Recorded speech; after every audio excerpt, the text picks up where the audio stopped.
जो है chemical kinetics में जो है हम order, complex elementary reaction, molecularity, integrated rate law और एवरेज रेट, इंस्टेंटेनियस रेट, ये सब कुछ पढ़ चुके हैं, ठीक है ना। तो अब हम क्वेश्चंस कर रहे हैं। तो सबसे पहला क्वेश्चन जो आपको स्क्रीन पे दिख रहा है, 1 करोड़ रुपए का है।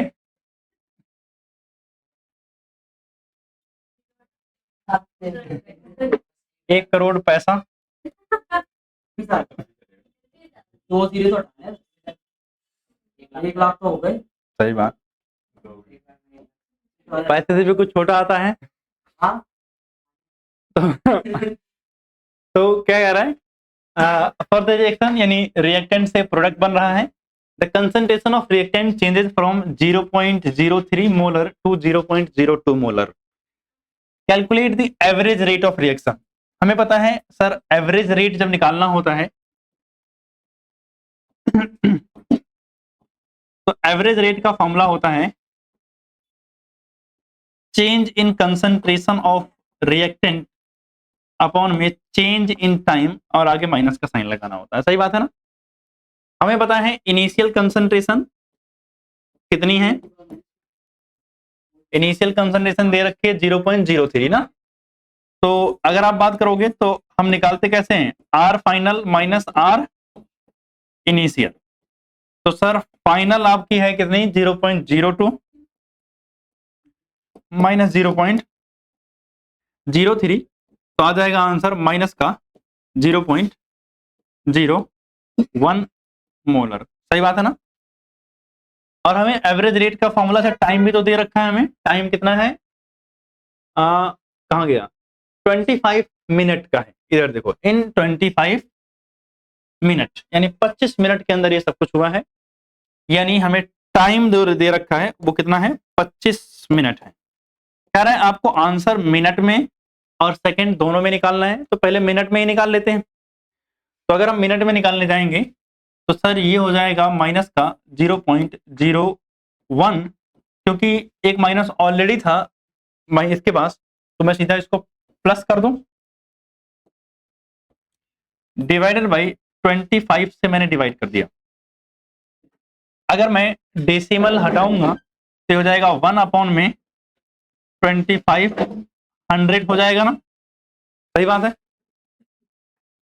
थोड़ा सा और अच्छा करने के लिए हम उसको 100 अपॉन में 25 के आगे 4 जीरो ऐसा लगा सकते हैं। सही बात है ना। तो अब इससे फायदा क्या होगा कि हम ये 10 की पावर -4 ऊपर कर देंगे और इस 25 से इसको काटेंगे तो 4 बार चला जाएगा, तो इंटू में 4। सही बात है ना। तो 4 इंटू में 10 की पावर -4। अब ये किस में आया है, मिनट में आया है। यूनिट होगी मोलर पर मिनट। सही बात है ना। मुझे इसको सेकेंड में लाना है, तो भैया टाइम को मैं सेकेंड में कन्वर्ट कर लूं, तो t is equal to 25 into में कितना हो जाएगा 60, तो सेकेंड में आ जाएगा, तो हो जाएगा 150 और ये 1500। सही बात है ना। सेकेंड्स। अगर आप सेकेंड में निकालोगे तो एवरेज रेट, हाँ उसको भी कर सकते हो, उसको 60 से डिवाइड कर दोगे तब भी आंसर आ जाएगा ना, ये भी कर सकते हो। तो एवरेज रेट इन, चलो इन सेकेंड्स अगर हम निकालेंगे तो हम इसी को डिवाइड कर दे रहे हैं, 4 इंटू 10 की पावर -4। अब वो मिनट में है तो मिनट को सेकंड में बदलने के लिए आप क्या कर दोगे, 60 से डिवाइड कर दोगे। तो डिवाइड किया हमने किससे, 60 से, तो ये आंसर आ जाएगा मोलर पर सेकेंड। तो अगर हम बात करेंगे 4 और ये कितना आ जाएगा 15 ना, तो 1 अपॉन में 15 इंटू 10 की पावर -4। और अगर आप इसको फर्दर डिवाइड करोगे तो उसको मैं चाह रहा हूँ 100 कर लेते हैं और वो 10 की पावर -6 हो जाएगा ना। सही बात है ना। तो 10 की पावर -6 इंटू में ये 100 होगा, तो 15 6 जा 90, 10 बचेगा, 15 6 जा 90, 666 आता रहेगा, और ये मोलर पर सेकेंड में आंसर है। क्लियर है बात। तो ये हमारा पहला क्वेश्चन हो गया, ठीक है। जिनको नहीं मिला है पास कर दो पीछे, लो आगे दे देना। क्वेश्चन नंबर सेकंड की अगर हम बात करें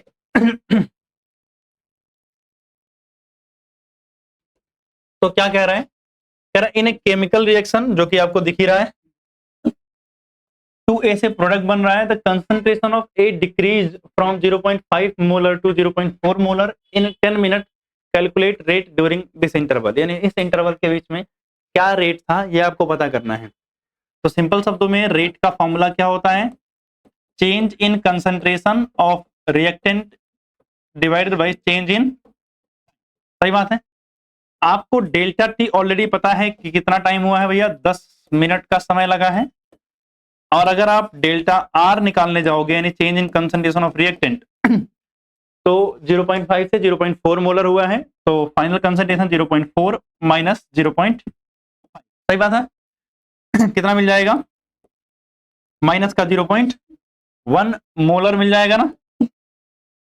तो अगर हम बात करेंगे रेट निकालेंगे तो माइनस का माइनस 0.1 डिवाइडेड बाई 10, तो ये हो जाएगा 0.1 अपॉन में 10, इसको मैं 1 अपॉन में 100 बोल सकता हूं, या 10 की पावर -2 मोलर पर मिनट। क्लियर है बात। अगर सेकंड में पूछता तो आपको पता है क्या करना था, 60 से और डिवाइड करते आपको ये आंसर सेकंड में मिल जाता। क्लियर। तो ये हो गया एवरेज रेट, ठीक है ना, रेट निकाला हमने अगर हमें कंसंट्रेशन में चेंज बता रखा है। क्लियर है। चलो अगले क्वेश्चन पे। ठीक, तो अगला क्वेश्चन हमारा जो है that is question number third.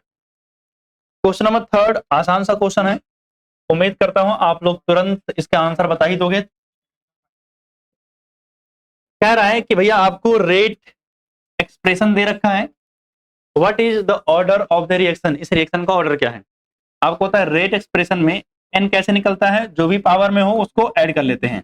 तो 1/2 प्लस कितना है मेरे पास 2, तो क्रॉस मल्टीप्लाई करोगे तो 5 अपॉन में कितना आ जाएगा 2, यानी ऑर्डर कितना है 5/2, या अगर किसी का मन कर रहा है तो 2.5 भी बोल सकता है, ठीक है ना। क्लियर है बात। तो मुझे बस ऑर्डर बताना था, ऑर्डर बता दिया आपने।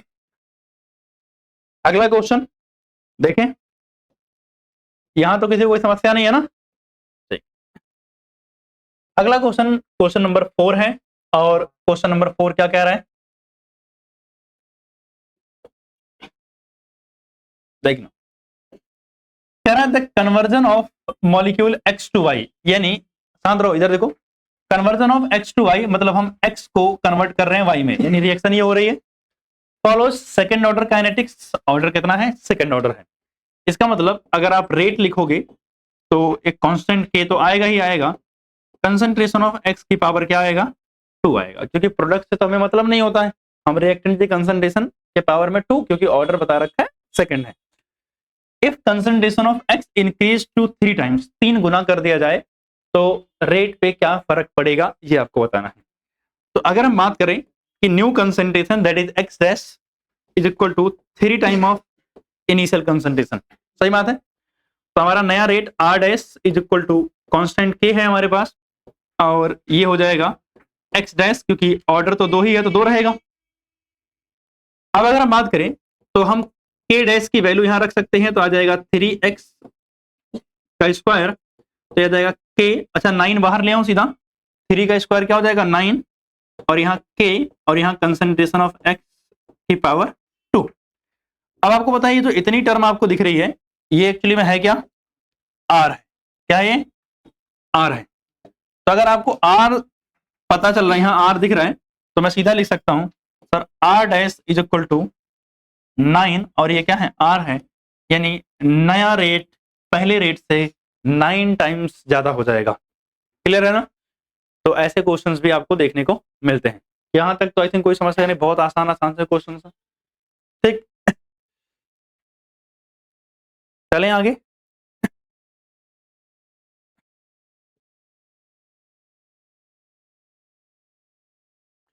हो गया ना सबका। आप तो चलो ठीक। अगला क्वेश्चन, क्वेश्चन नंबर 5। ये थोड़ा ठीक ठाक क्वेश्चन है, उम्मीद करता हूं आप लोग कोशिश करोगे करने की। कह रहा है for the reaction 2A plus B gives A to B, और हमें रेट दे रखा है ये विद K, यानी K की वैल्यू मुझे पता है। कैलकुलेट द इनिशियल रेट, यानी आपको रेट निकालना है अगर A की कंसंट्रेशन आपको पता है और B की कंसंट्रेशन आपको पता है, ठीक है ना। पहले इतने में फोकस करो, बाद की चीजें हम बाद में पढ़ लेंगे। यानी अगर मैं सीधे शब्दों में लिखूं तो sir R is equal to, आपको बता रखा है कि K A की पावर कितना है, A की पावर कुछ भी नहीं है, और B की पावर कितनी है, सही बात है ना। और अब आपको कंसंट्रेशन ऑफ A कितना दे रखा है, 0.1 मोल पर लीटर, और कंसंट्रेशन ऑफ B कितना दे रखा है, 0.2 मोल पर लीटर, सही बात है। इसके बाद आपको K की वैल्यू भी दे रखी है, और K की वैल्यू कितनी दे रखी है आपको, 2 × 10⁻⁻⁶ मोल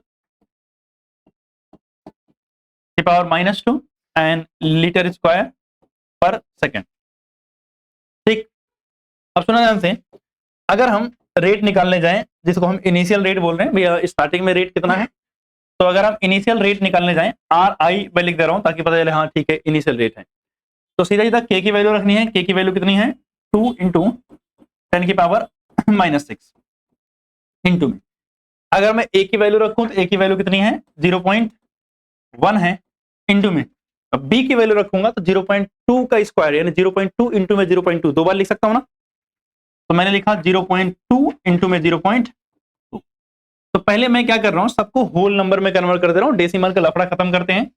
2 × 10⁻⁻⁶ इंटू में 1 इंटू में 2 इंटू में 2, तो कितना हो जाएगा, 10⁻³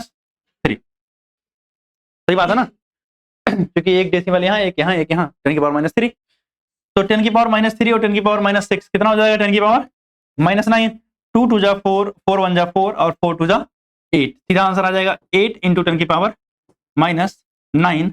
और जो है अगर हम बात करें रेट की, तो रेट की यूनिट क्या होती है, याद है ना, मोल पर लीटर पर सेकेंड, ठीक है ना, या आप बोलो मोलर पर सेकेंड, टाइम सेकेंड में था ना हर जगह, हाँ सेकेंड में था, ठीक है ना।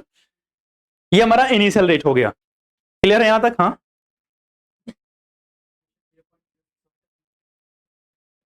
हाँ तो चल रहे हैं ना वहां पे, अभी इतना नोट कर लें तो वहीं पहुंचा रहा हूँ अगला। तो अब सुनो ध्यान से, यहां तक की बात हो गई। अब कह रहा है calculate the rate of reaction जब after A is reduce to 0.06 mole per litre, मतलब ए की कंसंट्रेशन इनिशियली कितनी थी, 0.1 थी, अभी कितना पहुंच गई है, 0.06 हो चुकी है। सुनना ध्यान से, तो कितना कंसंट्रेशन कंज्यूम हो गई है ये पता होना चाहिए ना। तो अगर हम बात करें, ए की इनिशियल कंसंट्रेशन थी हमारे पास 0.1, ए की फाइनल कंसंट्रेशन हमारे पास कितना है, 0.06, तो चेंज इन कंसंट्रेशन ऑफ ए कितना आएगा बताओ, 0.1 माइनस 0.06, सब्ट्रैक्ट करोगे तो आंसर आएगा 0.06 नहीं 4 आएगा, 0.04। ये क्या है, मोल, सुना ध्यान से, पर लीटर, मेरी बात ध्यान सुनना, 0.04 पर मोल पर लीटर ये यूज हुआ है। अब मेरी बात सुनना ध्यान से, हमने ये क्यों निकाला है, हमने ये क्यों निकाला है, हमें तो 0.06 यानी ए की कंसंट्रेशन दे रखी है, एज यूजुअल हम यहां रखते जैसे पिछली बार किया था, बट हमें बी के बारे में नहीं पता है ना कि बी की कितनी है, तो हमने बी को पता करने के लिए किया है। तो हमने ए में कितना चेंज आया, 0.06 का। अब आप एक बार रिएक्शन देखो, अगर ए में दो ए लगते हैं तो एक बी लगता है, अगर 2 मोल ए लगे तो 1 मोल बी लगेगा, अगर 4 मोल ए लगे तो 2 मोल बी लगेगा, अगर 0.04 मोलर ए लगा है तो बी उसका आधा लगेगा, यानी change in concentration of B कितना आएगा, 1/2 इंटू में change in concentration of A, या मैं सीधा लिख दूं, कोई दिक्कत तो नहीं, 0.04। तो मैंने कट किया तो आंसर आया 0.02। सही बात है ना? देखना ध्यान से, मोल पर लीटर। क्या ये बात सही है? हाँ,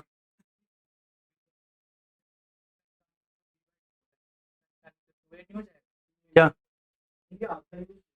अरे देखो ना, जितना ए का इस्तेमाल हो रहा है, अगर मैं बोलूं बी, अगर एक इस्तेमाल हो रहा था, ए क्या हो रहा है, डबल हो रहा है। या ऐसा भी बोल सकता हूं ना, अगर ए 2 इस्तेमाल हो रहा था, बी 1 इस्तेमाल हो रहा है, तो अगर ए 0.4 इस्तेमाल हो रहा है तो उसका आधा इस्तेमाल होगा ना, सीधी सी बात है। ठीक। तो अगर हम बात करें तो मुझे पता लग गया 0.02 मोल पर लीटर एक कंज्यूम हो जाएगा, इतना चेंज है। तो मुझे ए की क्या निकालनी है, मतलब ए का तो पता है, बी की फाइनल कंसंट्रेशन निकालनी है। क्या निकालनी है? बी की फाइनल कंसंट्रेशन। कंसंट्रेशन का फॉर्मूला तो यही होता है, सही बात है ना? तो अगर मैं कंसंट्रेशन ऑफ बी, और बी कौन सा, फाइनल निकालूंगा, तो क्या आएगा सर, बी का जो इनिशियल रहा होगा उसमें से माइनस कर दो ये चेंज, तो 0.02 माइनस कर दो। तो बताओ बी का कितना था इनिशियली, 0.2 था, तो माइनस 0.02 किया तो कितना बचेगा, 0.18 ना, 0.18 मोल पर लीटर। अब मेरी बात ध्यान समझना, अब जब आप नया रेट निकालोगे तो एक ही कंसंट्रेशन कौन सी यूज करोगे, फाइनल वाली। बीजी कंसंट्रेशन कौन सी यूज करोगे, फाइनल वाली। समझे कि नहीं बात? जो मैंने दो ये डब्बे में बंद किया है ना, इन दोनों को यूज करना है। तरीका सेम है, फॉर्मूला वही रहेगा, सिर्फ ए और बी की जगह वैल्यूज क्या रखनी है, अब ये वाली रखनी है। तो फटाफट रख के कैलकुलेट करो। तो इधर देखो, जिनका भी दिक्कत आ रहा है, अगर हम आर निकालेंगे तो के की वैल्यू कितनी थी, 2 इंटू 10⁻⁻6। हाँ, इंटू में ये 0.06, इंटू में 0.18, इंटू में 0.18। इधर देखो, हाँ, 2 इंटू 10⁻⁻6, इंटू में इसको 6 कर सकता हूं सीधा, और इसको 18 और इसको 18, कितना हुआ, 6 डिजिट पे डेसिमल शिफ्ट किया है, 10⁻⁻6 हो जाए, दो यहां, दो यहां, दो यहां, तो 10⁻⁻6 हो जाएगा। और अगर आप मल्टीप्लाई करोगे ना, 2 इंटू में 6 इंटू में 18 इंटू में 18, तो इन सबका आंसर आएगा 3888, और ये आ रहा है 10⁻⁻12। तो डेसिमल शिफ्ट करूंगा अगर मैं इधर 3 डिजिट पे, तो सीधा आएगा 3.888 इंटू 10⁻⁻9, सीधा। ठीक है, तो कैलकुलेशन थोड़ा ध्यान से करो, तुम कैलकुलेशन मिस्टेक बहुत करते हो। हाँ, तो ऐसे गलत गलत मत किया करो, पता है सारे आंसर कैलकुलेशन मिस्टेक से गलत आएंगे ना। तो थोड़ा कैलकुलेशन पे ध्यान से, सोच समझ के, आराम से, कोई जल्दबाजी थोड़ी है। ट्रेन नहीं निकल रही है ना कि भागना है, जाना है तुरंत यहां से। चलो, अगला क्वेश्चन क्या कह रहा है, कह रहा है the decomposition of NH3 on platinum surface is zero order reaction. ठीक, what is the rate of production of N2 and H2। मतलब आपको ROP यानी रेट ऑफ प्रोडक्शन, या आप बोलो ROF यानी रेट ऑफ फॉर्मेशन निकालना है, दोनों का। ठीक है ना? अब कह रहा के इतना दे रखा है, तो अगर हम बात करें तो रिएक्शन हमारी क्या होती है, NH3 है, ये दो NH3 अगर आप ले लोगे तो क्या बन जाएगा, 3H2 प्लस N2, और ऑब्वियसली ये प्लेटिनम के सरफेस पर हो रहा है, तो ठीक है, लिख दिया हमने। तो ये रिएक्शन है हमारे पास। आपको के की वैल्यू दे रखी है, आपको बता रखा है कि जीरो ऑर्डर की रिएक्शन है, आपसे पूछ रहा है कि आप बता दो ROF, RO मतलब N2 का और H2 का ROF बता दो।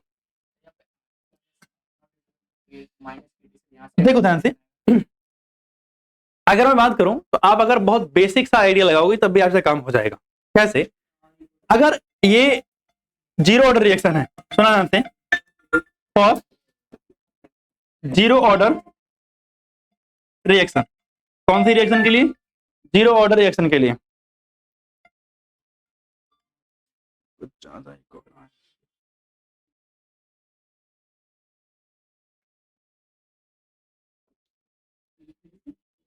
तो मैं कह रहा था कि अगर ये क्या है, जीरो ऑर्डर रिएक्शन है, तो R इज इक्वल टू के इंटू में रिएक्टेंट की पावर जीरो। अरे रिएक्टेंट मेरा क्या है, NH3 है ना, तो मैं ये लिख सकता हूं NH3 की पावर जीरो। तो सीधा रेट इज इक्वल टू किसके बराबर है, के के बराबर। और के क्या है बताओ जल्दी से, 2.5 इंटू 10 की पावर -4। This is rate. सही बात है ना, ये तो रेट है ना। अब आप मुझे बताओ, अगर मैं रेट का एक और तरीका फॉर्मूला लिखूं तो -1/2 change in concentration of NH3 upon में delta T is equal to, इधर कितना है 1/3 change in concentration of H2 upon में क्या delta T is equal to, यहाँ कुछ नहीं होगा, सीधा change in concentration of N2 upon में चेंज इन टाइम। यही तो है।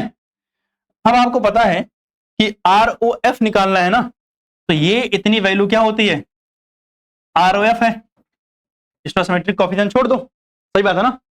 तो अगर मुझे यहां से मैं करूं डेल्टा H2 अपॉन में डेल्टा टी, और इसके आगे मैं यहां लगा रहा हूं 1/3 इज इक्वल टू रेट के बराबर होगा। और रेट कितना निकाला आपने, 2.5 इंटू 10 की पावर -4 निकाला ना। तो मैं इसको उधर भेज दो 3 को, तो बचेगा क्या, change in concentration of H2 upon में change in time is equal to 6 into 10 की पावर, अच्छा सॉरी 2.5 है ना, तो कितना हो जाएगा 7.5 इंटू 10 की पावर -4।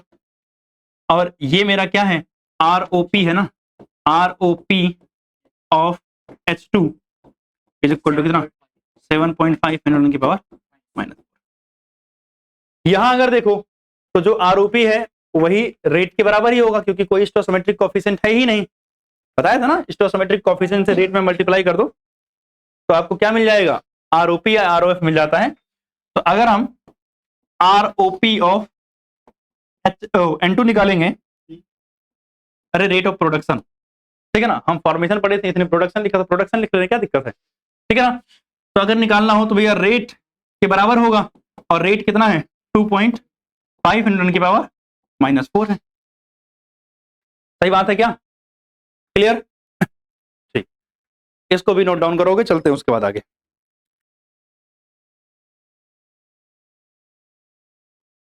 तो भाई साहब अगर हम आगे बढ़ते हैं तो हमारे पास अगला क्वेश्चन ये हो गया ना 6।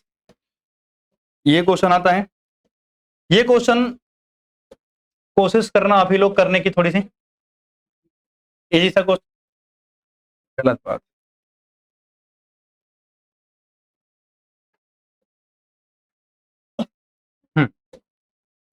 तो जल्दी से ट्राई करना तो आप लोग।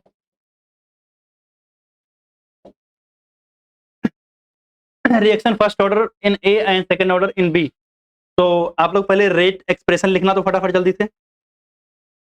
आपको बता रखा ना, ए के रिस्पेक्ट में फर्स्ट ऑर्डर है और बी के रिस्पेक्ट में सेकंड ऑर्डर है, तो रेट का एक्सप्रेशन क्या होगा, क्या हुआ, अरे तुम काहे चिंता कर रहे हो, तुम लिखो तो पहले, क्या तो लिख दिया। तो R इज इक्वल टू कितना हो जाएगा, के ए की पावर और बी की पावर, बहुत बढ़िया। अब ये जो R होता है यही तो -dr अपॉन में dt के बराबर होता है, तो हो गया। हाँ हाँ, तो ये डिफरेंशियल रेट है ना, ये कौन सा रेट है, डिफरेंशियल रेट है, तो लिख दिया डिफरेंशियल रेट के फॉर्म में, और कुछ थोड़ी था। हाँ रिएक्शन फर्स्ट ऑर्डर किए हुए हैं और सेकंड ऑर्डर किए हुए हैं, तो फिर चेंज भी पड़ेगा, तो थर्ड ऑर्डर की रिएक्शन, थर्ड ऑर्डर की तो रिएक्शन है। अरे महाराज ये कह रहा है फर्स्ट ऑर्डर इन ए, तो ए की power 1, second order in the B, वो ओवरऑल ऑर्डर की बात तो कर ही नहीं रहा है, वो कह रहा भैया ए और बी के ऑर्डर के हिसाब से लिखो, तो हमने लिख दिया ए और बी के ऑर्डर के हिसाब से। तो इससे कोई फर्क नहीं पड़ता, आप ऊपर वाला लिख के छोड़ दो, नीचे वाला लिख के छोड़ दो, ठीक है ना, तो ऊपर वाला छोड़ रहा हूं।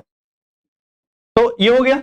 अब कह रहा है कि how is the affected, how the rate affected on increasing the concentration of B 3 times. अब मैं चाहता हूं कि भैया कंसंट्रेशन आपने बी का बढ़ाया है, आप खुद देख लो क्या चेंज फर्क पड़ेगा। आपको पता है कि अगर आप बी की कंसंट्रेशन बढ़ाओगे और भी 3 गुना करोगे तो 3 ब्रैकेट में आएगा, और 3 का स्क्वायर कितना हो जाएगा 9, तो मतलब R dash is equal to क्या हो जाएगा 9R हो जाएगा। कैसे करते हैं मैं कितनी बार बता चुका हूं कि भैया आपको क्या करना है, concentration of B dash equal to क्या है, 3 times of concentration of 3 time of concentration of B के बराबर है। आप उठा के वहां रख दो, नया नया रेट लिखोगे तो के, ए में आपने कोई चेंज नहीं किया उसको वैसे रहने दो, बी में आपने चेंज किया तो बी डैश और फिर बी डैश उठा के रखो। अगर बी डैश उठा के रखोगे तो क्या हो जाएगा 3b और इसकी पावर क्या आ जाएगी 2। तो अब ये 3 का स्क्वायर कितना हो जाएगा 9 और ये k और यहाँ a और ये क्या हो जाएगा b की पावर 2। आपको पता है ये क्या है r है, r dash is equal to कितना हो गया 9r। इसका सेकंड थर्ड वाला पार्ट आप लोग करना दो। तो अगला क्वेश्चन देखते हैं क्या कह रहा है, द हाफ लाइफ, हाँ शांत रहोगे, the half life of radio active decay of carbon 14 is 5730 year. हाँ इधर देखो, आधा जीवन कुछ ज्यादा है इनका, 5730 साल है इनका आधा जीवन। कह रहा है an archaeological artifact containing wood only 80% of the carbon 12 found in a living tree. मतलब 80% वो रेडियो एक्टिव सब्सटेंस मौजूद है लकड़ियों में, तो मतलब सिर्फ 20% खत्म हुआ है। सही बात है ना। तो कह रहा है भैया estimate the age of the sample, sample की एज बताना है और आपको उस सैंपल का हाफ लाइफ दे रखा है। तो हाफ लाइफ है, रेडियो एक्टिव डिके है, तो रेडियो एक्टिव डिके कैसा होता है फर्स्ट ऑर्डर रिएक्शन होती है। तो since radioactive decay are first order reaction, कौन सी रिएक्शन है फर्स्ट ऑर्डर रिएक्शन है, इसीलिए T half is equal to क्या होगा 0.693 अपॉन में के होगा। हमें क्या निकालना है के चाहिए था क्योंकि टाइम तो हमें बता रखा है, तो के इज इक्वल टू 0.693 अपॉन में टी हाफ, अगर हम निकालेंगे तो 0.693 अपॉन में 5730, ठीक है ना। हम डिवाइड नहीं करेंगे इसको, हम इसको डिवाइड नहीं करेंगे। फर्स्ट ऑर्डर रिएक्शन है तो क्या होगी सिर्फ ईयर इनवर्स होगी ना, क्या होगी ईयर इनवर्स, बात सही है क्योंकि ईयर में दिया हुआ था। अब हम जाते हैं कहां पर कि भैया हमको बोल रहा है 80% कंसंट्रेशन उसकी बची हुई है, दिस इज फाइनल कंसंट्रेशन, तो इनिशियल कितना रहा होगा 100%। तो अगर हम बात करें तो आर नॉट यानी इनिशियल 100% होगा और आर टी यानी फाइनल कह रहा है 80% बची हुई है, तो मतलब 80% है। सही बात है ना। अगर आप जाओगे आपको क्या निकालना है टाइम एस्टिमेट करना है, तो आपको पता है T is equal to 2.303 upon में k log R naught upon में आर टी, तो 2.303 अपॉन में के की वैल्यू लिख रहा हूं मैं 0.693 अपॉन में 5730। हमें पता है कि इससे अगर इसको काटा जाए तो नीचे वैल्यू कितनी आएगी 0.30 आएगी, नीचे आएगा ना, तो ये आ गया हमारे पास। और जो लॉग था उसको लिख लेते हैं, ये कितना है 100 अपॉन में 80, एक जीरो से एक जीरो कैंसिल कर दिया और कुछ कटपिट हो जाएगा, हो जा रहा है, तो ये 5 हो जाएगा और ये 4। तो अगर हम आगे सॉल्व करेंगे तो हमारे पास आता है, अच्छा इसको ऊपर लेके चला जाऊं 5730 को, चला जाएगा ना, ठीक है काट लेंगे बाद में, अभी पहले ऊपर ले जाते हैं। 5730 अपॉन में 0.30 होगा और यहाँ लॉग हमारे पास 5 अपॉन में 4, तो लॉग 5 अपॉन में 4 का मतलब क्या लॉग 5 माइनस लॉग 4। तो अगर आप सॉल्व करोगे 5730 अपॉन में 0.30, तो लॉग 5 की वैल्यू कितनी होती है, लॉग 5 की वैल्यू 0.70 या 69, ठीक है हम 70 मान ले रहे हैं, और log 4 की वैल्यू 0.60, तो कितना बचेगा 10, तो सीधा सीधा हमारे पास आएगा 5730 अपॉन में 0.30 और ये बचेगा 0.10। तो सीधा ये दो डेसिमल से दो डेसिमल कैंसिल कर देते हैं और एक जीरो से एक जीरो कैंसिल कर देते हैं, 3 बचेगा, यानी 5730 डिवाइडेड बाई कितना 3, डिवाइड कर दो कितना आ रहा है 19, क्या था 5730, हाँ 57 नहीं लिखा, 5730 डिवाइड बाई कितना है 3, 1910 कितना आ रहा है 1910। ये कितने साल हैं? तो आपको लाइफ पता चल गई कि अगर 100% से 80% पर उस सब्सटेंस को डिकम्पोज होना था तो कितने साल लग जाएंगे 1910 ईयर्स लग जाएंगे। क्लियर है बात ना? डिकम्पोज होने में 100 से 80% में कितना साल लग जाएगा 1910 ईयर्स लग जाएंगे। क्लियर है? पहले क्या किया हमने, हाफ लाइफ दे रखा था, वहां से के निकाला। वो कह रहा भैया मेरे पास कोई सब्सटेंस था, लकड़ियों के अंदर अभी कितना मिलता है 80% मिलता है, मतलब इनिशियली 100% रहा होगा। तो कह रहा 100 से 80 आने में कितना समय लगा है, 100 से 80 आने में कितना समय लगा, क्योंकि हम एज ऑफ सैंपल काउंट करना चाह रहे हैं। आपको पता है कि रेडियो एक्टिव डिके का इस्तेमाल हम करते हैं कार्बन डेटिंग के अंदर, मतलब पता करने में कि कोई चीज कितनी पुरानी है। अब जैसे ये पेन कहीं पड़ी हुई थी, रेडियो एक्टिव सब्सटेंस अगर इस पे कुछ हो तो इसके साथ में मुझे अगर कोई रेडियो एक्टिव सब्सटेंस मिला है, वो रेडियो एक्टिव डिके कर रहा होगा, उसकी लाइफ मैं कैलकुलेट कर सकता हूं केमिकल काइनेटिक्स की हेल्प से। तो जितनी लाइफ उसकी होगी 100% उसको मान करके उतना ही एज क्या होगी इस पेन की भी होगी। तो वही कह रहा है estimate the age of sample. तो हमने क्या किया है, डिके की लाइफ कैलकुलेट की है, इससे हम पता गया कि लकड़ी कितनी पुरानी है। ठीक है ना? अब आगे चलते हैं हम, तो हमारे पास अगला क्वेश्चन आता है, क्वेश्चन नंबर 9। क्या कह रहा है, कह रहा है rate constant for the first order reaction इतना है। अच्छा क्या कह रहा है भाई, पढ़ते हैं। कह रहा rate constant for the first order reaction is इतना, ठीक है, दे रखा है इतना। कह रहा how much time it will take to reduce the initial concentration of the reactant to 1/6 value, मतलब हाँ इट्स 1/6 वैल्यू, यानी 1/6 सॉरी 16th 1/16 वैल्यू, यानी इनिशियल से 1/16 पे पहुंचने में कितना समय लगेगा। तो जब ऐसा कुछ बोले, सुनो यहां से, परसेंटेज दे रखा हो और आपको बोले कि हमें कहां पहुंचना है 1/16 पे पहुंचना है, तो this is final concentration, initial 1 मान लोगे। परसेंटेज दे रखा है कि हमें 80% पे पहुंचना है, तो इनिशियल 100 मान लोगे। इनिशियल क्या मान लोगे 100 मान लोगे। तो ये बात ध्यान रखना है कि जब भी ऐसे कुछ आए तो आपको इनिशियल कंसंट्रेशन क्या माननी है ध्यान रखना है। तो अगर मैं यहां पे जाऊं तो R0 में कितना मानूंगा 1, तो भैया RT कितना हो जाएगा 1/16, सुना 1/16 ऑफ इनिशियल है। तो आपको पता है 1 मानने का फायदा क्या हुआ कि सेम वैल्यू आएगी। तो आपको कुछ नहीं करना है, क्या हुआ क्या,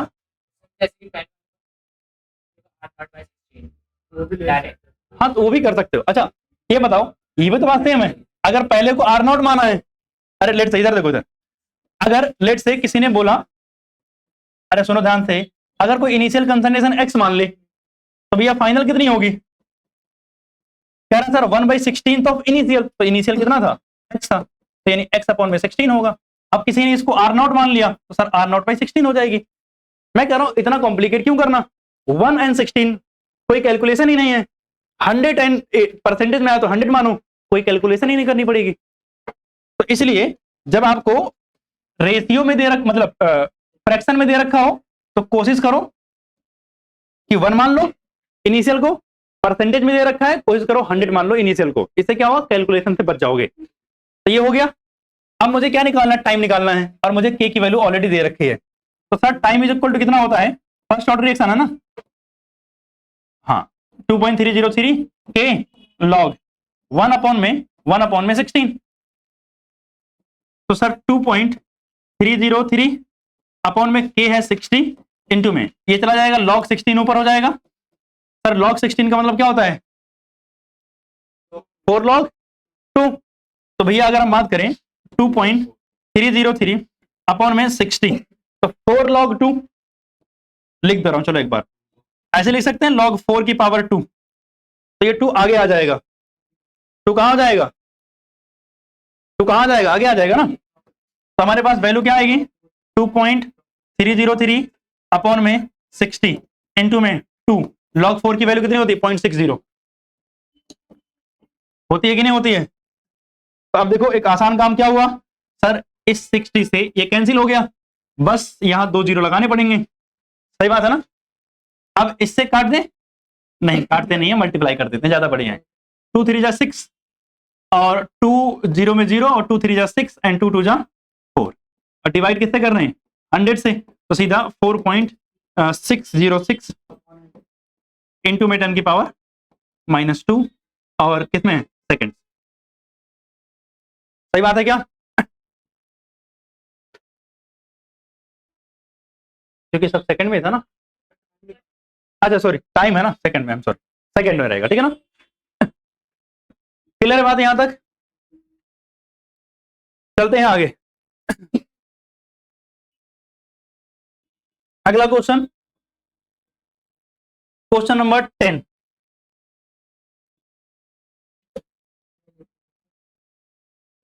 देखना ध्यान से, क्या कह रहा है,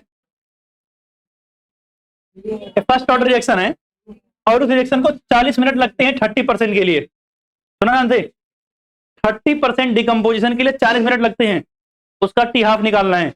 अब बात और टी हाफ निकालने के लिए आपको के चाहिए होता है, के आपको नहीं पता है, तो के आपको निकलेगा पहली वाली इंफॉर्मेशन से। कह रहा 30%, कह रहा और रिएक्शन टेक 30% डिकम्पोजिशन, यानी 30% डिकम्पोज हुआ है, तो 100 में से 30 गया तो कितना बचा 70 बचा, यानी इनिशियल कंसंट्रेशन कितनी है 100 और 30 डिकम्पोज हो गया तो आरटी कितना बचा 70%। क्लियर बात है ना। अब आपको टाइम कितना दे रखा है 40 मिनट, आपको के निकालना है तो कितना हो जाएगा 2.303 अपॉन में टी लॉग कितना हो जाएगा 100 अपॉन में 70, सही बात है। तो अगर हम बात करें 2.303 अपॉन में कितना आ गया 40 और ये लॉग, अच्छा बताओ लॉग 10 अपॉन में क्या आ जाएगा 7, लॉग 10 की वैल्यू 1, लॉग 7 की वैल्यू 0.84, कितना बचेगा 2.303 अपॉन में कितना 40 और इंटू में कितना बचेगा 0.16, सही बात है ना। अब देखो ध्यान से कितनी बढ़िया चीज है, यहां ऐसे 2 जीरो लगा दूं, उसका जिसको काटू 4 4 जा मतलब 4 1 जा ये 1000 हो जाएगा एंड 4 4 जा 16, नहीं समझे, चलो कोई दिक्कत नहीं, चलो ऐसे हो गया ना। अगर ऐसे लिख सकता हूं तो बताओ 2.303 अपॉन में 40 ऐसे रहने दिया इंटू में 16 अपॉन में 100, ये तो कोई समस्या नहीं किसी को। अब आप बताओ 4 10 जा 40, 4 4 जा 16, 4 1 जा 4 25, सही बात है ना, एंड 25 की मल्टीप्लाई, अच्छा नहीं लग रहा है ना ये, तो पूरा कैलकुलेट करने की जरूरत ही क्या है सर, इतना इधर देखो, इधर पुट कर देंगे टी हाफ में, ऐसे रहने दे रहे हैं, इधर देखो ऐसे रहने दे रहे हैं। अगर हम बात करें तो क्या करते हैं 4 की मल्टीप्लाई कर देते हैं इसको, 4 3 जा कितना आ रहा है 9.212 और ये नीचे कितने हैं 3 जीरो हैं, तो 10 की पावर -3 चला जाएगा ऊपर और ये पर सेकंड होगा के है ना। तो अब मुझे क्या निकालना है टी हाफ, तो T half is equal to कितना हो जाएगा 0.693 और यहाँ पे कितना है 9.212 इंटू 10 की पावर -3, यहाँ पे देखो ये कट जाएगा 2.3 से, कैसे कट जाएगा 2.3 से देखना, इसको काटोगे तो 0.3 आएगा 30, 2.3 से काट रहा हूं और इसको काटूंगा तो आंसर 4 आएगा। कैसे, ऊपर तो मल्टीप्लाई ही किया था, तो ऊपर 2.3 से मल्टीप्लाई किया था, नीचे काट दिया 4 आ गया, बात खत्म। ठीक, ऊपर 0.30 और नीचे 4, तो कितना है 0.30 ऊपर है और नीचे 4 है और ये ऊपर चल के चलो 10 की पावर 3 कर देता हूं, तो क्या कर दें उसको 30 कर दें, 300/4, चलो 300 कर देते हैं अपॉन में 4, कितना आ रहा है भाई 75 सेकंड है, मिनट है, क्या है मिनट, 75 मिनट लगेंगे इन भाई साहब को हाफ लाइफ में कितना? हाँ तो कोई दिक्कत नहीं, चलेगा उतना। 77 78 मत निकालना, 75 पॉइंट समथिंग चलेगा, ठीक है ना। 75 मिनट, क्लियर है ना। चलूं आगे, चलना है आगे तो तुम्हारे कहने थोड़ी होगा नहीं चलना है। मतलब मैं ये पूछ रहा हूं कि ये क्वेश्चन हो गया। अगला क्वेश्चन, क्वेश्चन नंबर 11 कह रहा भैया हाफ लाइफ में कितना लग रहा है? 693 सेकेंड, ठीक। 90 कह रहा calculate the time required for 90% completion. कह रहा time required for particular reaction to be half completed is 693। Half first order ही है और 90% कंप्लीशन में कितना लगेगा, ठीक है ना। जीरो ऑर्डर होता तो रिएक्शन की कंसंट्रेशन पे डिपेंड करता, नहीं दे रखा कुछ, तो ये मतलब कौन सी रिएक्शन है? फर्स्ट ऑर्डर है। कौन सी रिएक्शन है ये? First order. वैसे भी मैं आपको बताऊं ना, आपके पेपर में 90% क्वेश्चन फर्स्ट ऑर्डर के आते हैं, 90% या 99% क्वेश्चन फर्स्ट ऑर्डर के आते हैं, जीरो ऑर्डर के नहीं आते हैं। मतलब ऐसा नहीं है कि बिल्कुल नहीं आएंगे, लेकिन ज्यादातर क्वेश्चन आपको क्या मिलेंगे? फर्स्ट ऑर्डर के मिलेंगे। आप किसी भी बुक को उठा के देख लो, आपको ज्यादातर क्वेश्चन फर्स्ट ऑर्डर के ही मिलेंगे, क्योंकि फर्स्ट ऑर्डर में कैलकुलेशन है थोड़ी, जीरो ऑर्डर में ज्यादा कुछ बनता है, यहाँ लॉग निकालना पड़ता है तो थोड़ा बहुत हो जाता है। अगर हम बात करें तो मुझे टाइम कितना दे रखा है? 693। तो भैया समय है हमारा 693। ये क्या है? हाफ लाइफ है क्या? हाँ, आधा जीवन है इनका। कितनी देर का है? सेकेंड्स का है। हमें निकालना है 90% में कितना समय लगेगा ना। तो सर पहले के निकाल लेते हैं, तो के इज इक्वल टू कितना हो जाएगा? 0.693 अपॉन में टी, और टी की वैल्यू कितना है? 693। तो अब बताओ क्या होगा? 10 की पावर -3 आंसर आ गया, सही बात है ना। तो अब अगर मैं टाइम निकालने जाऊंगा बच्चे, तो देखना ध्यान से, 2.303 अपॉन में सर के की जगह रखोगे 10 की पावर -3, सर लॉग लगाओगे, कह रहा 90% रिएक्शन कंप्लीट हो चुकी है, तो पहले 100 रहा होगा, अब 10% बचा होगा, एक जीरो से एक जीरो कैंसिल, तो सर सीधा आंसर आ गया 2.33 इंटू 10 की पावर 3, अरे 303, 10 की पावर क्या आ जाएगा? 3, और अगर इसे हटा दूं तो 2303 सेकेंड्स। हाँ बढ़िया आंसर आ गया, आ गया ना। अगला क्वेश्चन, हाँ ये क्वेश्चन हमें अगली क्लास में ही करना पड़ेगा, क्योंकि आज के लिए इसके मतलब देखो पूरा पेज छोड़ रखा है। हाँ तो पूरा पेज इसलिए छोड़ रखा है क्योंकि उसमें थोड़ा समय लगेगा, इसलिए पहले हाँ 1 मिनट इधर आ जाते हैं। हाँ आऊंगा, बताऊंगा उस पर, क्योंकि उसमें समय लगेगा, नहीं तो मैं खुद बता के चलता अभी। क्या आप वो फॉर्मूला डायरेक्ट नहीं लगा सकते, हाँ उसमें वैल्यूज निकालनी पड़ेंगी, वो मैं बताऊंगा। तो अगर आपसे हो जा रहा है तो एक बार ट्राई कर सकते हो, बाकी मैं बताऊंगा वो ऐसे नहीं होगा, बिल्कुल जैसे आप सोच रहे हो वैसे नहीं होगा। हाँ क्योंकि वो अलग अलग रिएक्शन, जैसे प्रेशर वाला जो केस है ना, वो अलग अलग रिएक्शन में बदल जाएगा, इसलिए मैंने अभी नहीं कराया, उसमें टाइम लगेगा। तो मैं चाह रहा हूँ ये नीचे क्वेश्चन खत्म हो जाए, छोटे छोटे से हैं, मैंने दिया ना तो मुझे पता थ्योरी है। तो कह रहा है ऑर्डर, तो लीटर मोल इनवर्स पर सेकंड, मतलब ये सेकंड ऑर्डर की रिएक्शन है, डायरेक्ट डायरेक्ट आंसर है। तो भैया ये सेकंड ऑर्डर, कौन सा ऑर्डर? सेकंड ऑर्डर, सही बात है ना। अगला question, for which type of reaction order and molecularity same value होती है? एलिमेंट्री रिएक्शन के लिए होती है, सही बात है ना। For the reaction A + B gives product, rate law is के A की पावर, मतलब A है, B की पावर कितनी है? 3/, उधर हेल्प,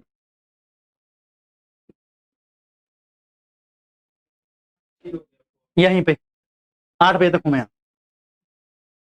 तो A + B प्रोडक्ट बना, रेट दे रखा है, कह रहा रिएक्शन एलिमेंट्री हो सकती है क्या? बताओ जल्दी से, रिएक्शन एलिमेंट्री हो सकती है क्या? नहीं हो सकती। क्यों नहीं हो सकती? इधर देखो, अगर रिएक्शन एलिमेंट्री होगी तो इसका A 1 है, इसका 1 है, तो ऑर्डर 2 होना चाहिए था, सही बात है ना। इसका ऑर्डर कितना आ रहा है? 3/, कितना आ रहा है? 1 है ना, 2 5/2 आ जाएगा, तो कितना आ रहा है? 5/2 आ रहा है, तो गलत बात हो गई, इसका मतलब ये एलिमेंट्री रिएक्शन नहीं है। और दूसरी बात, एक और रीजन दे सकते थे, ये कैसा है? 5/2 यानी 2.5। एलिमेंट्री रिएक्शन का ऑर्डर फ्रैक्शन में नहीं होता है, फ्रैक्शन में नहीं होता है, ये भी बात बोल सकते थे, ठीक है ना। डिफाइन सूडो फर्स्ट ऑर्डर लिख सकते हो, लिखवा रखा है। ऐसी रिएक्शन जो आपको देखने में लगेंगे सेकंड ऑर्डर बट एक्चुअली में वो फर्स्ट ऑर्डर होंगी, उन्हें सूडो फर्स्ट ऑर्डर बोलते हैं। एग्जांपल हाइड्रोलिसिस ऑफ एस्टर याद है आपको। उसका right the three difference between order and molecularity आप खुद ट्राई करोगे। ऑर्डर एंड मॉलिक्यूलरिटी मैंने पढ़ा रखा है, लिखवा रखे पॉइंट। जैसे ऑर्डर की बात करूं तो ये पावर होता है, मॉलिक्यूलरिटी कितनी स्पीशीज इन्वॉल्व है, ऑर्डर फ्रैक्शन हो सकता है, डेसिमल में हो सकता है, मॉलिक्यूलरिटी डेसिमल फ्रैक्शन में नहीं हो सकती है। Complex on simple reaction elementary and complex दोनों के लिए ऑर्डर डिफाइन होता है, बट मॉलिक्यूलरिटी सिर्फ क्या नाम है एलिमेंट्री रिएक्शन के लिए डिफाइन होती है, कॉम्प्लेक्स रिएक्शन के लिए नहीं होती है। हाँ, हर एक स्टेप के लिए डिफाइन होगी कॉम्प्लेक्स रिएक्शन की, बट कॉम्प्लेक्स रिएक्शन के लिए नहीं होगी, ठीक है ना। इसके बाद खत्म हो गया। अच्छा है ये why is molecularity applicable only for elementary reaction and order is applicable elementary as well as complex reaction। तो कि भाई साहब मॉलिक्यूलरिटी क्या होती है, नंबर ऑफ स्पीशीज कितने इन्वॉल्व हुई हैं केमिकल रिएक्शन के अंदर। अगर आप कॉम्प्लेक्स रिएक्शन में जाओगे तो मल्टीपल स्टेप्स में होते हैं, तो मल्टीपल स्टेप के अंदर हर एक स्टेप में कई सारे इंटरमीडिएट भी बनेंगे, तो नंबर ऑफ स्पीशीज कितने इन्वॉल्व है उसका एग्जैक्ट आइडिया आपको नहीं मिलेगा। मतलब सिंपल शब्दों में कि रिएक्शन अगर डायरेक्टली हो रही है तो मुझे पता है रिएक्टेंट में कितने लोग इन्वॉल्व हैं, लेकिन अगर वो कई सारे इंटरमीडिएट से पास हो रही है तो उसमें कई सारे इंटरमीडिएट भी इन्वॉल्व होंगे, तो एग्जैक्ट कैलकुलेशन करना कि कितने लोग इन्वॉल्व हैं रिएक्शन में वो पॉसिबल नहीं है। इसी वजह से एलिमेंट्री रिएक्शन के लिए। और दूसरी बात ये भी बोल सकते हो मॉलिक्यूलरिटी जो है वो फ्रैक्शनल नहीं होती है, कॉम्प्लेक्स रिएक्शन का ऑर्डर फ्रैक्शनल आ जाता है, तो इसलिए मॉलिक्यूलरिटी उसके लिए डिफाइन भी नहीं होती। कह रहा for chemical reaction reactant to product the concentration R versus time दे रखा है। आपको क्या लग रहा है ग्राफ किसका है, जीरो ऑर्डर रिएक्शन का है, ठीक है ना। Predict the order, what is the slope of the curve, minus के होगा, क्लियर है। कह रहा रिएक्शन 50% कंप्लीट हो गई 2 घंटे में, 75% कंप्लीट हो गई 4 घंटे में, what is the order of the reaction. नहीं, ये कौन सी रिएक्शन है सुनना। जीरो ऑर्डर में एक खास बात ये होती है, अगर मेरे पास 100% है ना, 100 से 50 होने में, 50 से 25 होने में, 25 से 12.5 होने में, 12.5 से 6.25 होने में, 6.25 से 3.75 होने में, ठीक। अगर लेट से यहां से यहां होने में, ये हाफ लाइफ है ना 100 से 50, अगर यहां से यहां होने 12 मिनट लगे हैं तो यहां से यहां में फिर से 12 लगेंगे, यहां फिर से लगेंगे 12, यहां फिर से लगेंगे 12, यहां फिर से लगेंगे 12, यानी हर बार सेम टाइम लगता है रिड्यूस करने के लिए। लेकिन अगर कह रहा है 50% में 2 घंटा लग रहा है तो 75% में कितना लगेगा, 4 घंटा लग रहा है, सबको 75% में डबल टाइम लग रहा है, तो ये वाला रिलेशन स्टेबलिश नहीं होगा ना। अगर भाई देखो ध्यान से रिएक्शन 75% कंप्लीट हो गई है, 100 से यहां गई तो कितना कंप्लीट हुई, 100 से यहां पे, अच्छा ठीक है, यहां भी तो क्या डबल हो जा रहा है ना, हाँ तो जीरो ऑर्डर रिएक्शन है, ठीक है। इधर देखना 100 से 50 पे गया 12 लगा, 25 अगर मैंने 25 पे गया इसका मतलब यहां तक रिएक्शन कितनी कंप्लीट हो चुकी है, 75% हो चुकी है। अगर 75% हो चुकी है रिएक्शन तो 12 और 12 डबल हो जा रहे हैं ना, 2 आवर पहले अगर यहाँ 2 घंटा लग रहा था यहाँ भी 2 घंटा लगेगा, तो मिला कितना हो गया 4 घंटा, ये जीरो ऑर्डर रिएक्शन है। फिर अगर ऐसा ना हो तो ये जीरो ऑर्डर रिएक्शन नहीं होगी, ये फर्स्ट ऑर्डर रिएक्शन हो जाएगी। क्या हो जाएगी, फर्स्ट ऑर्डर रिएक्शन। मतलब चेक कैसे किया पता चला, जीरो ऑर्डर में हर बार हाफ होता है। अगर आपने इनिशियल 100 लिया है तो अगली बार 50 हो जाएगा, फिर 50 का 25, 25 का 12.5, 12.5 का मतलब 6.25, हर बार टाइम कितना लगेगा, हाफ लाइफ के बराबर। अगर मान लिया यहाँ 20 मिनट लगा है तो यहाँ भी 20 ही लगेगा, यहाँ भी 20 ही लगेगा। अगर मैं 100 से 50 पे जाता हूं तो 20 मिनट लगता है, 50 से 25 पे भी 20 मिनट लगेगा। आपसे पूछ रहा है 100 से 75 पे गए हो तो सर 100 यहाँ था, 75 हो चुका है मतलब 25 बचा होगा, तो यहाँ से यहाँ जाने में 20 यहाँ 40 मिनट टोटल लगा। अगर यहाँ 2 घंटा लगा तो यहाँ 2 घंटा, टोटल का 4 घंटा लगा। मतलब ये जीरो ऑर्डर फॉलो कर रहा है, इसलिए क्या है जीरो ऑर्डर की रिएक्शन है। क्लियर है बात, ठीक। तो ये आपके हो गए क्वेश्चन। अब जो एक क्वेश्चन बीच में रह गया है उसकी बात हम अगली क्लास में करेंगे और उसके बाद आर्हीनियस इक्वेशन वगैरह अगली क्लास में पढ़ेंगे, ठीक है ना।